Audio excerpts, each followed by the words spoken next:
तो दोस्तों इस वीडियो में हम जानेंगे कि एसएससी कांस्टेबल जीडी के फॉर्म को किस तरह से फिलअप किया जाता है। तो वीडियो पे बने रहना, पूरा प्रोसीजर मैं आपको बताऊंगा। एक डिटेल आपके लिए बहुत ज़्यादा इंपॉर्टेंट है। अगर कुछ गड़बड़ हो गई तो आपका फॉर्म है वो रिजेक्ट हो सकता है, आगे डॉक्यूमेंट में दिक्कत आ सकती है आपके। तो इसलिए इस वीडियो को पूरा देखना। तो आपको सबसे पहले सरकारी रिजल्ट की ऑफिशियल वेबसाइट पर आ जाना है और जैसे आप स्क्रॉल डाउन करोगे तो ये देखिए आपके सामने एक लिंक आ जाएगा, अप्लाई ऑनलाइन। इसका लिंक मैं आपको डिस्क्रिप्शन में दे दूंगा, आप वहाँ पे जाके डायरेक्ट इस वाली वेबसाइट पे आ सकते हैं एसएससी जीडी की। तो आप यहाँ पे क्लिक हेयर पे क्लिक करेंगे, हम एक न्यू इंटरफेस में पहुँच जाते हैं एसएससी की ऑफिशियल वेबसाइट के, जहाँ पे आप इसका मेन जो फॉर्म है वो अप्लाई करोगे। तो सबसे पहले आपको यहाँ पे देखिए यूज़र आईडी एंड पासवर्ड आपको फिलअप करना है। अगर आपने यूज़र आईडी पासवर्ड अभी तक नहीं बनाया है तो उसकी वीडियो का लिंक भी मैं आपको नीचे दे दूंगा, आप उसे जाके देखना कि कैसे यूज़र आईडी पासवर्ड क्रिएट करते हैं किसी भी एसएससी के फॉर्म को अप्लाई करने के लिए और किस तरह से उसको पूरी तरह से अप्लाई करते हैं। तो जैसे आपका user ID and password create हो जाएगा तो आपको यहाँ पे उस नंबर को डालना होगा। ऊपर आपका रजिस्ट्रेशन नंबर आ जाता है और नीचे आपका पासवर्ड आ जाता है। तो रजिस्ट्रेशन नंबर और पासवर्ड फिलअप करने के बाद आप देखिए नीचे यहाँ पे आपको कैप्चा फिलअप करना है, जो सेम टू सेम ये लिखा है आपको यहाँ पे फिलअप करना है। तो यहाँ पे हमने सारी डिटेल फिलअप कर दी है, अब इसे हम लॉगिन कर देते हैं। जहाँ पे देखिए हम एंटर कर जाते हैं वेबसाइट के अंदर। यहाँ से अपना हम एसएससी जीडी का फॉर्म है वो अप्लाई करेंगे पूरी तरह से। तो आप थोड़ा सा जैसे ही स्क्रॉल डाउन करोगे तो ये देखिए आपके सामने इन्फॉर्मेशन आ जाती है एसएससी जीडी से रिलेटेड। यहाँ पे आपके सामने इन्फॉर्मेशन आ जाती है कांस्टेबल जीडी की। और देखिए आपको यहाँ पे क्या करना है, अब अप्लाई करना है।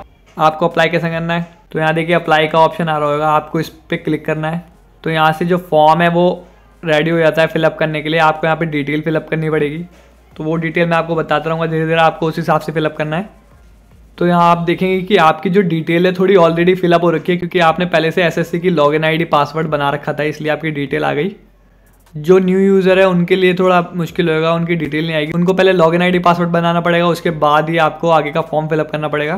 तो आप देखेंगे पहले नंबर पर कैंडिडेट नेम तो आपका ऑलरेडी फिलअप हो रखा है, आपका फादर नेम भी फिलअप हो रखा होगा, आपका मदर नेम भी ऑलरेडी फिलअप हो रखा होगा, आपकी डेट ऑफ बर्थ भी ऑलरेडी फिलअप हो रखी होगी, आपकी एज भी हो रखी होगी फिलअप, जेंडर आपका फिलअप हो रखा होगा, कैटेगरी आपका फिलअप हो रहा होगा, नेशनैलिटी आपकी फिलअप हो रही होगी, विजिबल आइडेंटिफिकेशन का जो कॉलम है वो भी आपका फिलअप हो रखा होगा अगर आपने भर रखा है तो। नहीं तो आप इसमें एनए लिख सकते थे। 11 नंबर पे देखिए 10th का बोर्ड आपका भर रखा है। और देखिए 12 नंबर पे आपका आता है क्लास का रोल नंबर 10th का। फिर 30 नंबर पे आता है आपका किस साल आपने 10वीं पास करी थी।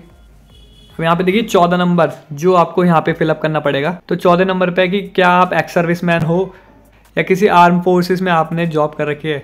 अगर कर रखी होगी तो यस कर देना, अदरवाइज नो कर देना। इसके बाद आप नीचे आ जाते हो सीधा। उसके बाद देखिए कुछ फिलअप नहीं कर पाओगे आप। तो और जैसे आप नीचे आओगे तो देखिए 15वें के पहले पे आता है कि क्या आपको एज में रिलैक्सेशन चाहिए। अगर चाहिए होगा तो यस कर देना, नहीं चाहिए तो नो कर देना। अगर आपको चाहिए तो यस करके देखते हैं। तो आप देखेंगे कि ओनली SC ST कैटेगरी के लिए एज रिलैक्सेशन है। अगर आपके चाहिए तो कर देना यस, नहीं तो नो कर देना। उसके बाद आपके सामने ऑप्शन आता है 16वें का ए आपके सामने कि क्या आपके पास NCC का सर्टिफिकेट है। अगर होएगा तो यस कर देना, अदरवाइज नो कर देना। तो जैसे मैं लिख देता हूँ कैंडिडेट पे है तो मैं यस कर देता हूँ। फिर आपके पास नीचे ऑप्शन खुल जाता है कि आपको यहाँ पे चूज़ करना है कि आपके पास कौन सा सर्टिफिकेट है। तो यहाँ पे आप अपने अकॉर्डिंग चूज़ कर लेना। उसके बाद वही सेम आपको प्रोसीजर आपको वेरीफाई करना पड़ेगा नीचे वाले ऑप्शन पे। उसके बाद और नीचे आ जाते हैं हम। अब यहाँ पे आ जाता है 17वां, जो कि बहुत इंपॉर्टेंट हो जाता है कि आपका जो एग्ज़ाम सिटी है आप इसका प्रेफरेंस क्या देना चाहोगे। तो यहाँ पे हम अपने अकॉर्डिंग आप सिलेक्ट कर लेना कि आप कहाँ से बिलोंग करते हैं। जैसे यहाँ पे मैं ले लेता हूँ नॉर्थ रीजन ले लेता हूँ, अपना NR में होगा अपना दिल्ली। ठीक है, दिल्ली चूज़ कर लिया पहले नंबर पे। तो पहला सेंटर हमने दिल्ली चुन लिया। आप दूसरा चुनते हैं अपना जो आपको लगेगा आपके घर के पास होएगा।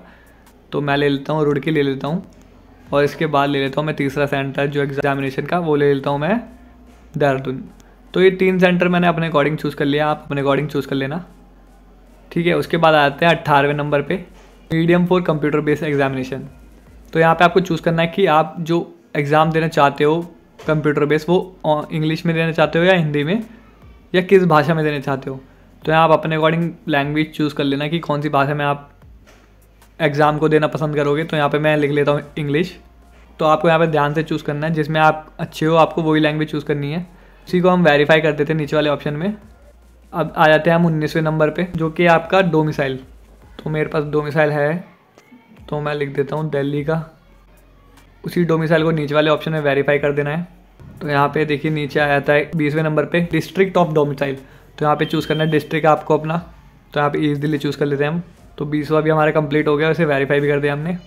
डोमिसाइल के बिना आपका फॉर्म है वो पूरा नहीं हो पाएगा, तो इसलिए डोमिसाइल आपका यहाँ पे ज़रूरी हो जाता है। तो यहाँ पे हम 21वें में बात करते हैं। बहुत से लोग हैं जो कन्फ्यूज़न हो जाएंगे यहाँ पे 21वें ऑप्शन को फिलअप करते हुए। तो यहाँ पे मैं आपको एक ईजी वे बताता हूँ। तो जैसे मैंने देखिए दिल्ली का डोमिसाइल चूज़ कर रखा ऊपर, और मैं रहता भी परमानेंट दिल्ली में ही हूँ, तो यहाँ पे मैं नो करूँगा अपने दोनों ऑप्शन में, समझ रहे हो। परंतु आपके सारे डॉक्यूमेंट्स मान लेते हैं वो दिल्ली के हैं, परंतु आपके पास जो डोमिसाइल है वो यूपी का है। तो इस सिचुएशन में आपको यहाँ पे यस करना पड़ेगा और उस हिसाब से अपना डिस्ट्रिक्ट चूज़ करना पड़ेगा। दोस्तों दिन में जो एसएससी का सर्वर लोड चल सकता है, तो आप अर्ली मॉर्निंग और लेट नाइट फॉर्म फिलअप करना, इस सर्वर पे लोड नहीं होता और आप अपने फॉर्म को स्मूथली फिलअप कर सकते हो। उसके बाद 21वें के तीसरे में आपको अपना मूल निवास चूज़ करना है। जिस राज्य के मूल निवासी थे आपको वो चूज़ कर लेना है और उसका नीचे डिस्ट्रिक्ट चूज़ कर लेना है। तो यहाँ पे देखिए डिस्ट्रिक्ट चूज़ कर लिया 21वें का 4 में। अब जैसे आप डिस्ट्रिक्ट चूज़ करेंगे तो वो डिस्ट्रिक्ट अगर नक्सल एरिया में होगा तो आपका 22वां ऑप्शन खुल जाएगा, या वो डिस्ट्रिक्ट आपका जो बॉर्डर एरिया के नज़दीक होगा तो आपका 23वां ऑप्शन खुल जाएगा। तो वो ऑप्शन अपना खुलेगा, अगर नहीं खुलेगा तो इसमें कोई घबराने वाली बात नहीं है, उसे रहने दीजिए, फिर आप वो ऑलरेडी नो हो रखा है। अब इसके बाद बात करते हैं 24वें की, जो कि बहुत ज़्यादा इंपॉर्टेंट हो जाता है। यहाँ पे आपको अपनी पोस्ट की है जो प्रेफरेंस बननी पड़ेगी, और वो पोस्ट प्रेफरेंस कैसे बननी पड़ेगी, जो नीचे आपको ऑप्शन दिख रहा होगा एक पोस्ट डिटेल्स का, आपको उस पर क्लिक करना है और वहाँ पे जाके आपको देखना है कि आपको कौन कौन सी पोस्ट है जो नंबर 1 पे चाहिए। उस हिसाब से आप देखेंगे उसका पोस्ट कोड दे रखा है, उसी कोड को आपको एक एक करके फिलअप करना पड़ेगा बॉक्स के अंदर। तो यहाँ पे देखिए सारे मैंने पोस्ट कोड को पढ़ लिया है और अपने हिसाब से मैं चूज़ करूँगी कौन सी वाली वैकेंसी है मेरे को पहले चाहिए। तो चलिए स्टार्ट करते हैं। तो देखिए 24वें नंबर पे हम फिलअप करना स्टार्ट करते हैं। जो पहले नंबर पे मैंने बी को लिया है और दूसरे नंबर पे मैं एच को ले लेता हूँ। इसके बाद मैं ले लेता हूँ सी को, इसके बाद डी को ले लेता हूँ, और इसके बाद मैं ई को ले लेता हूँ, इसके बाद मैं एफ को ले लेता हूँ, और सबसे लास्ट में मैं ले लेता हूँ ए को, जो कि है बीएसएफ की। तो इस हिसाब से मैंने ये जो पोस्ट प्रेफरेंस है वो फिलअप कर दिया है और इसी को मैं नीचे वाले ऑप्शन में वेरीफाई कर दूंगा। तो दोनों मैंने प्रेफरेंस सेम भर दी है। और इसके बाद करते हैं 25वें ऑप्शन की, जो कि आपका हाईएस्ट एजुकेशन क्या है आपकी, तो आप अपने अकॉर्डिंग चूज़ कर लेना। जैसे मैं चूज़ कर लेता हूँ वहाँ पे बीए ऑनर्स, ओके। इसके बाद बात करते हैं 26वें की, जो कि है आपका क्वालिफाइंग एजुकेशनल। इसमें आपको अपनी एलिजिबल वाली एजुकेशन फिलअप करनी है, जो कि आपके 10th स्टैंडर्ड। उसके बाद आपको नीचे उसकी डिटेल फिलअप करनी है। स्टेटस में आपको यहाँ पे पास लिख देना है, ठीक है। उसके बाद देखिए 4-5 ऑप्शन ऑलरेडी फिलअप हो रखे हैं, और एंड में आया था आपका परसेंटेज या सीजीपीए। तो आपकी सीजीपीए है तो आपको सीजीपीए भरनी है, और परसेंटेज है तो आप परसेंटेज भर देना। उसके बाद 27 ऑप्शन आया था कि आप अपनी ये वाली इन्फॉर्मेशन न्यू जॉब्स की अपॉर्चुनिटी के लिए अवेलेबल करते हैं, तो आप यस कर देना, अदरवाइज नो कर देना। इसके बाद देखिए 28वें पे आपका कॉरेस्पॉन्डेंस एड्रेस आया था, जो कि आपका कॉन्टैक्ट एड्रेस। 29वें पे आपका होता है परमानेंट एड्रेस। ऑलरेडी ये फिलअप होता है, तो आप देख सकते हैं नीचे आया था आपकी फ़ोटो एंड सिग्नेचर, जहाँ पे आपको अपनी फ़ोटो एंड सिग्नेचर अपलोड करने हैं। तो पहले फ़ोटो अपलोड करने का क्राइटेरिया क्या है वो बता देता हूँ। तो आप देख सकते हैं कि फ़ोटो का साइज़ है वो 20 और 50 KB के अंदर होना चाहिए, और फोटो का फॉर्मेट है जो वो JPG या JPEG का होना चाहिए, ठीक है। और आपको यहाँ पे एक बात ध्यान रखनी है कि फ़ोटो के नीचे आपकी डेट मेंशन होनी चाहिए, और जो डेट है वो 3 महीने के अंदर की डेट होनी चाहिए। तो ये था फोटो का क्राइटेरिया। अब सिग्नेचर के केस में क्या है, सिग्नेचर में आपके 10 से 20 KB के अंदर का साइज़ होना चाहिए, और इसका फॉर्मेट भी सेम JPG या JPEG होना चाहिए। अब आपको साइज़ कैसे कम ज़्यादा करना है और कैसे उस पर डेट मेंशन करनी है, उसके लिए मैंने 2 वीडियो बनाई है, और वो 2 वीडियो मैंने बहुत ही आसान तरीके से बता रखी है। उसका लिंक मैं डिस्क्रिप्शन में दे दूंगा, आप दोनों देख लेना, बाद आप यहाँ पे अपलोड कर देना। तो फोटो सिग्नेचर अपलोड कर दिए हैं, और उसके बाद देखिए 30वां नंबर है, वो भी आपको यस करना है, जिसमें लिखा है कि क्या जो फोटोग्राफ पे डेट मेंशन है वो 3 महीने के अंदर है। अगर है तो यस कर दो, अदरवाइज नो कर दो। नो करने की जरूरत नहीं है, आपको यस करना पड़ेगा। उसके बाद नीचे कुछ इंस्ट्रक्शन लिखे हुए आ जाते हैं, और देखिए नीचे आ जाता है आपका चेकबॉक्स, जिस पे आपको क्लिक कर देना है आई एग्री, और उसके बाद आपको नीचे देखिए कैप्चा फिलअप कर देना सेम टू सेम, और उसके बाद नीचे आपको जो प्रीव्यू का ऑप्शन है आप उस पर आपको क्लिक कर देना है। उसके बाद आप देख सकते हैं कि आपके सामने एक प्रीव्यू का डिटेल आ जाती है आपके पेज के बारे में, कि आपने कोई डिटेल गलत तो नहीं भरी। तो यहाँ पे आपको चेक कर लेना है कि कुछ डिटेल गलत तो नहीं है। अगर होगी तो यहाँ पे आप नीचे वाले ऑप्शन में जाके मॉडिफाई कर सकते हैं, एडिट कर सकते हैं। अगर सब ठीक है तो आप यहाँ पे सबमिट के ऑप्शन पे जाके सबमिट करके ओके कर सकते हैं। और यहाँ पे जो आपकी एप्लीकेशन है वो टोटली सबमिट हो चुकी है। आपकी एप्लीकेशन पे लिखा हुआ आ रहा होगा, देखिए content are not verified, but आपको कोई घबराने वाली बात नहीं है, आपका जो डेटा है वो कम्प्लीटली सक्सेसफुली हो चुका है। अब इसको आपको प्रिंट कैसे निकालना है, उसके लिए देखिए आप अप्लाई के बगल वाले ऑप्शन प्रिंट पे जाना है और उस पर आपको क्लिक करना है। जैसे आप क्लिक करोगे तो आपके सामने आपकी जो एप्लीकेशन सबमिशन फॉर्म है वो डाउनलोड हो जाएगा और आप उसे डाउनलोड कर लेना और आपके सामने आपका फॉर्म है वो खुल जाएगा। ये फॉर्म आप संभाल के रखना, ये आपको फ्यूचर में काम आएगा।